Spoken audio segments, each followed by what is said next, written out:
মুভির শুরুতেই আমাদের এমন একটি রিচ স্কুল দেখানো হয় যেখানে পড়াশোনা বাদে বাকি সবকিছুই হয়ে থাকে এবং এখানে আমাদের নায়িকাকে দেখতে পাই যার নাম হচ্ছে পিয়া জয়সিং, যে কিনা একজন রিচ ফ্যামিলি থেকে বিলং করে। তাদের ফ্যামিলিতে একটি ল ফার্ম রয়েছে যেটার নাম হচ্ছে জয়সিং অ্যান্ড জয়সিঙ্গার। কিন্তু পিয়ার বাবার ছেলে হচ্ছিল না এবং তার প্যারেন্টস ছেলের জন্য অনেক বেশি ট্রাই করতে থাকে কিন্তু তাদের ছেলে হয় না, যার কারণে তাদের ঝগড়া হয়ে যায় এবং প্রিয়ার বাবা বাইরে থাকতে শুরু করে, তার অনেক রকম অ্যাফেয়ার হয়ে যায়। প্রিয়ার মা অনেক বেশি একা হয়ে যায় এবং প্রিয়াও অনেক বেশি একা হয়ে যায় কারণ তার মা ডিপ্রেশনে ছিল এবং প্রিয়া ছোটবেলা থেকে তার বাবার আদর পায় না। আসলে সে অনেক বেশি বড়লোক ছিল কিন্তু তারপরও তার পাশে থাকার জন্য কেউ ছিল না এবং তার দুইটি ফ্রেন্ড ছিল, একজনের নাম সাহেরা এবং আরেকজনের নাম রিয়া।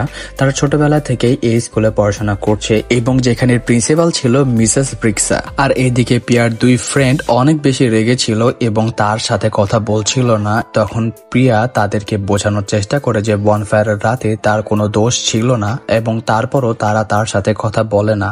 এরপর সে ক্লাসের দিকে যাচ্ছিল, তখন তার সাথে আয়ন নামক একটি ছেলের সাথে দেখা হয় যে তার সাথে ফ্লার্ট করতে শুরু করে। তখন প্রিয়া বলে যে আমি এরকম মেয়ে নই। এরই মধ্যে তার দুই ফ্রেন্ড চলে আসে আর ফ্লার্টিং করতে দেখে ফেলে। এদিকে আমরা জানতে পারি যে সাহেরা ওই ছেলেটিকে আগে থেকে পছন্দ করত কিন্তু ওই ছেলেটি প্রিয়াকে মেসেজ করত, কিন্তু প্রিয়া সাহেরাকে সেটা বলেনি, যার কারণে সাহেরা অনেক বেশি তার উপর রেগেছিল। তখন প্রিয়া তাদেরকে বোঝানোর চেষ্টা করে যে আয়ান তাকে মেসেজ করতো ঠিকই কিন্তু সে কখনো রিপ্লাই দেয়নি। এটা শুনে আয়া বলে তুমি মিথ্যে কথা বলছো এবং তারা তাকে বিশ্বাস করতে চায় না। আর শেষমেশ সে মিথ্যে কথা বলে যে তার বয়ফ্রেন্ড আছে এবং কেন তার আয়নের প্রতি ফিলিংস হবে। এটা শুনে সবাই অনেক বেশি শক হয়ে যায় কারণ সে কখনো তার বয়ফ্রেন্ডের কথা কাউকে কিছু বলেনি। তখন প্রিয়া সবাইকে বলে তার বার্থডের দিন তার বয়ফ্রেন্ডকে নিয়ে আসবে, কিন্তু তারপরেও তার কথা কেউ বিশ্বাস করতে পারছিল না। আর এইদিকে প্রিয়া ছেলে খুঁজতে থাকে তার বয়ফ্রেন্ড বানানোর জন্য, যেহেতু সে কথা দিয়ে দিয়েছে যার কারণে তাকে বয়ফ্রেন্ড এখন খুঁজতেই হবে। কিন্তু সে আসলে তার মনের মতো কোনো ছেলে পাচ্ছিল না, যে কিনা এমন একটি ছেলেকে খুঁজছিল যে ইন্টেলিজেন্স, স্মার্ট এবং যার কিনা অ্যাপস থাকবে। তখন আমরা আমাদের হিরো আর্জুন মেহতাকে দেখতে পাই। তো এখানে আর্জুন একজন মিডল ক্লাস ফ্যামিলি থেকে বিলং করে এবং সে পিয়ার কলেজে অ্যাডমিশন নিয়ে নেয়, যেখানে তার মা ছিলেন একজন প্রফেসর এবং তার বাবা ছিলেন ডক্টর। তো এরপর সে একটি কম্পিটিশনে অ্যাটেন্ড করে নেয়, সেখানে যদি সে উইন হতে পারে তাহলে তাকে স্কলারশিপ দেওয়া হবে আর এই স্কলারশিপটি তার জন্য অনেক বেশি ইম্পর্টেন্ট।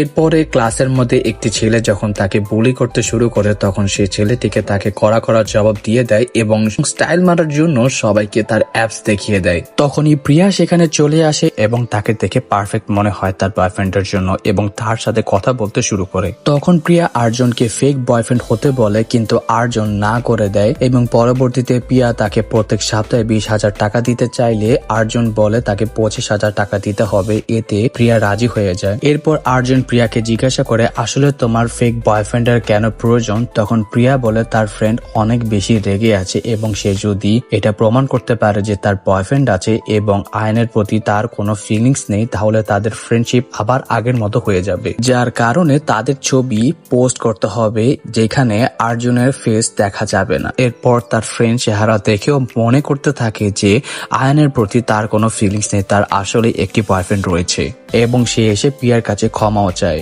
এবং তাদের ফ্রেন্ডশিপ আবার আগের মতো হয়ে যায়। আর প্রিয়াও অনেক বেশি খুশি ছিল এবং একজন আরেকজন অনেক বেশি টাইম স্পেন্ড করছিল। তো এরপর একদিন প্রিয়ার বার্থডে চলে আসে আর সে সবার সাথে আর্জুনের পরিচয় করে দিতে চায়, কিন্তু তার মা রেগেছিল কারণ সে মিডল ক্লাস ফ্যামিলির ছেলে ছিল। অপরদিকে সবার সাথে পরিচয় করে দেওয়ার পরে প্রিয়ার বাবা ছেলেটিকে অনেক বেশি পছন্দ করে আর প্রিয়ার ফ্রেন্ডরাও অনেকেই খুশি ছিল আর অনেকেই হাসাহাসি করছিল। তখনই প্রিয়ার মা সবার সামনে বলে তার বাবার কল আসে এবং সে এতে অনেক বেশি বিরক্ত। এটা শুনে সবাই অনেক বেশি হাসাহাসি করে কারণ তার বাবা তো একজন সাধারণ ডক্টর, কারণ ওনার মনে হয়েছিল আর্জুন অনেক বেশি বড়লোক হবে কিন্তু আসলে সে তো অনেক বেশি গরিব। এটা শুনে আর্জুনের অনেক বেশি খারাপ লাগে এবং সে বাইরে বের হয়ে যায় এবং তার পিছে পিছে প্রিয়াও চলে যায় এবং প্রিয়া আর্জুনের কাছে মাফ চাইতে থাকে এবং তাকে বলে যে আমার মা মনের দিক থেকে ভালো কিন্তু হয়তো তোমাকে ভালো মতো চিনতে পারেনি যার কারণে তোমার সাথে এমন বিহেভ করেছে।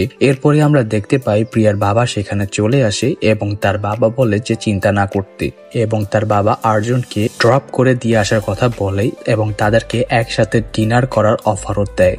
এটা শুনে প্রিয়া অনেক বেশি খুশি হয়ে যায়, কারণ তার বাবা এই প্রথম তাদেরকে একসাথে ডিনার করার কথা বলেছে। এটা শুনে প্রিয়ার মাও অনেক বেশি খুশি ছিল। কিন্তু এদিকে তাদের কন্ট্রাক্টও শেষ হয়ে যাচ্ছিল। তখন প্রিয়া আবার আর্জুনের সাথে কন্ট্রাক্ট রিনিউ করতে চায় এবং আর্জুনও রাজি হয়ে যায়, কিন্তু কোনো টাকা নেয় না, কারণ প্রিয়া অনেক বেশি খুশি ছিল। এরপর সে প্রিয়ার বাসায় যায় ডিনার করার জন্য এবং তখন প্রিয়ার বাবা তাকে জিজ্ঞাসা করে যে তোমার ফিউচার প্ল্যান কি। তখন আর্জুন বলে সে ল কলেজ কমপ্লিট করে সে একজন ভালো লয়ার হতে চায়। তখন প্রিয়ার বাবা বলে এর জন্য আমাদের একজন ছেলের দরকার ছিল যে কিনা ভালো লয়ার হতে পারবে। তখন আর্জুন বলে প্রিয়াও তো অনেক ভালো লয়ার হতে পারে। তখন সে বলে যে না, প্রিয়া পারবে না, প্রিয়া অনেক বেশি লাজুক। তখন আর্জুন বলে না, প্রিয়া অনেক বেশি ব্রিলিয়ান্ট এবং তার সাথে আমি ডিবেট করেছিলাম এবং সে অনেক ভালো ডিবেট করেছে। এটা শোনার পরে প্রিয়ার বাবাও তখন তাকে নিয়ে ভাবতে শুরু করে। এরপর আর্জুন বাসায় চলে যাওয়ার পরে প্রিয়ার বাবা তার সাথে কথা বলতে শুরু করে এবং তার সাথে একটি টপিক নিয়ে কথা বলার পরে সে বুঝে যায় যে প্রিয়ার দ্বারাও ভালো লয়ার হওয়া সম্ভব এবং এতে প্রিয়া অনেক বেশি খুশি হয়ে যায় এবং তার বাবা ওহিরা তাদের সাথে থাকে, যার কারণে তার মাও অনেক বেশি খুশি হয়ে যায়। পরের দিন প্রিয়া আর্জুনের কাছে আসে এবং তাকে বলে যে সেও ডিবেটে জয়েন হতে চায়, কিন্তু আর্জুন তাকে বলে ডিবেটে জয়েন করার জন্য অনেক বেশি নলেজ এবং ফোকাসের প্রয়োজন, যেটা প্রিয়ার মধ্যে নেই। এটা শুনে প্রিয়া অনেক বেশি রেগে যায় এবং তাকে বলে যে কালকে তো ঠিকই তুমি আমার প্রশংসা করছিলে, তাহলে আজকে কেন এরকম কথা বলছো। তখন আর্জুন বলে তোমার বাবা মার রিলেশন ঠিক করার জন্য আমি ওই কথা বলেছি। এটা শুনে প্রিয়ার অনেক বেশি মন খারাপ হয়ে যায় আর এর মধ্যেই আর্জুনের মা সেখানে চলে আসে আর আর্জুনের মাও তাকে বলে প্রিয়াকে ডেভিডে নিয়ে নিতে এবং আর্জুন তার মার কথা অমান্য করতে পারে না এবং পরবর্তীতে তাকে ট্রেনিং দিতে শুরু করে।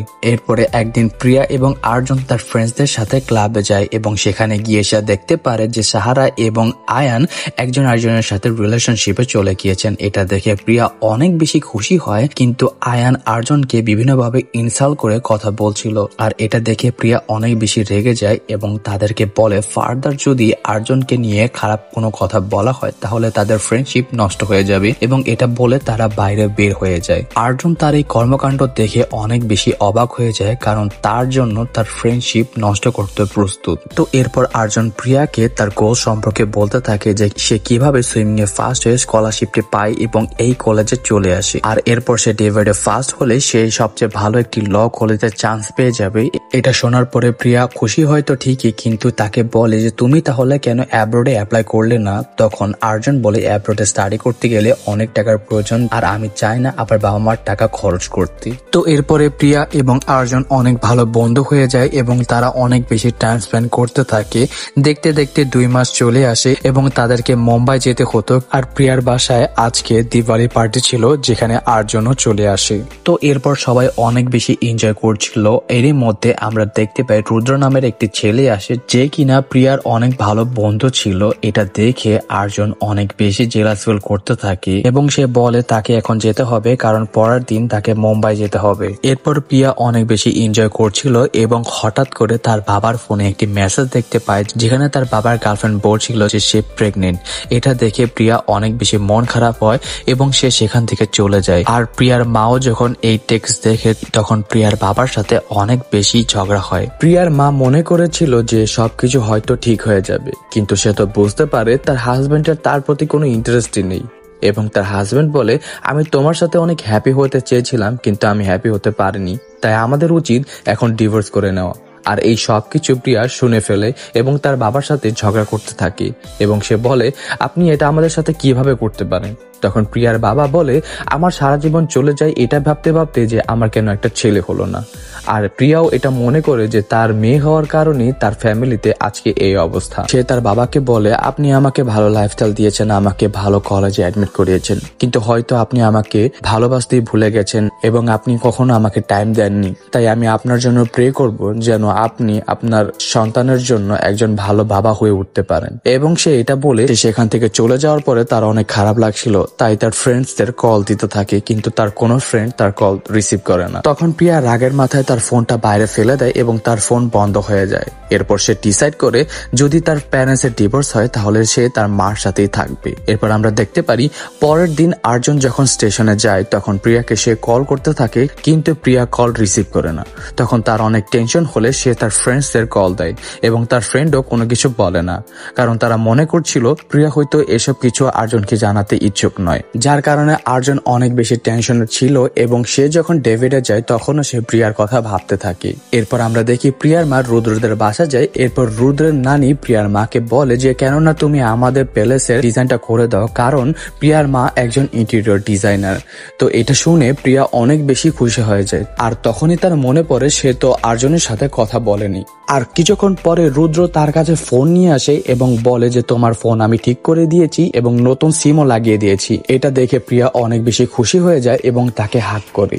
এর ফাঁকে মিডিয়ার লোক ছবি তুলে পোস্ট করে যে তাদের এঙ্গেজ হয়ে গিয়েছে। এরপর সে আর্জুনকে কল করতে থাকে এবং আর্জুনের ফোন সুইচ অফ ছিল, কারণ সে তখন ডিবেটে ছিল আর তার ডিবেটে একদমই মনোযোগ ছিল না, যার কারণে সে ফাস্ট হতে পারেনি। সে ফোন অন করার পরেই সে দেখতে পায় যে প্রিয়া এবং রুদ্রর ছবি। এটা দেখেই সে অনেক বেশি রেগে যায় এবং সেখান থেকে চলে যায় এবং তার মাকে সে বলতে থাকে যে প্রিয়া তাকে ইউজ করেছে এবং তার ডেভিডে মনোযোগ না থাকার কারণ একমাত্র সে। এরপর আর্জুনের কাছে প্রিয়ার একটি চিঠি আসে এবং সেখানে লেখা ছিল যে সে হয়তো তাকে ধোকা দেয়নি, কিন্তু তারা আবার আরেকটি ডিল করতে চায় যে তারা একজন আরেকজনের সাথে আর কখনো দেখা করবে না। আর এই চিঠিটি আর্জুনের মাও পড়ে ফেলে, যেটা দেখে আর্জুন অনেক বেশি রেগে যায় আর তার মাকে বলে তুমি কেন আমাকে কোনো প্রাইভেসি দাও না। তখন আর্জুনের মা বলে যে ছেলে আর মার মধ্যে কিসের প্রাইভেসি। এরপর সেখানে তার বাবা চলে আসে, তাকে বাইরে নিয়ে আসে, তাকে বোঝাতে থাকে যে রোমিও যখন জুলিয়েটকে পছন্দ করেছিল তখন জুলিয়েট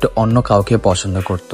এটা শোনার পরে রোমিও তখন তাকে যেতে দেয়, কিন্তু পরবর্তীতে সে বুঝতে পারে যে জুলিয়েটকে ছাড়া সে থাকতে পারবে না, তাই তারও উচিত প্রিয়াকে তার মনের কথা বলা এবং তাকে বোঝানো। এরপর সে যখন বাসায় ফিরে তখন সে মিস ব্রেগেন্সাকেও দেখতে পায়, যে কিনা বলে তুমি লন্ডনের স্কলারশিপ পেয়ে গেছো, যেখানে প্রিয়ারও অ্যাডমিট হওয়ার কথা ছিল, কিন্তু প্রিয়া সেখানে যেতে পারবে না কারণ তার বাবা মার ডিভোর্স হতে চলেছে। এটা শুনে আর্জুন অনেক বেশি অবাক হয়ে যায় এবং মিস ব্রেগেন্সা দিওয়ালের দিন কি কি হয়েছিল সবকিছু তাকে খুলে বলতে থাকে। এটা শোনার পরে আর্জুন বুঝতে পারে যে কেন ডেভিডের দিন সে আসতে পারেন। এরপর আর্জুন প্রিয়ার সাথে দেখা করার জন্য বনফায়ারে যায় এবং সেখানে গিয়ে সবার সামনে তাকে বলে যে সে তাকে কতটা ভালোবাসে। তখন প্রিয়া বলে যে আমি হয়তো ভেবেছিলাম যে আমি তোমার সাথে কখনোই আর দেখা করব না, কথা বলবো না, কিন্তু তোমাকে দেখলেই আমি সবকিছু ভুলে যাই এবং আমিও তোমাকে অনেক বেশি ভালোবাসি। এরপর তারা একজন আরেকজনকে কিস করে। এরপরে অনেক দিন কেটে যায়। আর্জুন লন্ডনে চলে যাচ্ছে তার ল কমপ্লিট করার জন্য এবং প্রিয়া ইন্ডিয়াতেই তার ল কমপ্লিট করবে, কারণ সে বলে তার মার তাকে অনেক বেশি প্রয়োজন, যার কারণে সে ইন্ডিয়াতেই থেকে যাবে। তারা বিশ্বাস করে যদি তাদের ভালোবাসা সত্যি হয় তাহলে তারা লং ডিস্টেন্সেও তাদের ভালোবাসা সবসময় অটুট থাকবে। এরপর মুভিটি এইখানেই শেষ হয়ে যায়। তো মুভিটি কেমন লাগলো তা অবশ্যই কমেন্ট করে জানাবেন, আর নতুন নতুন ভিডিও পেতে আমাদের চ্যানেলটি সাবস্ক্রাইব করুন। ধন্যবাদ।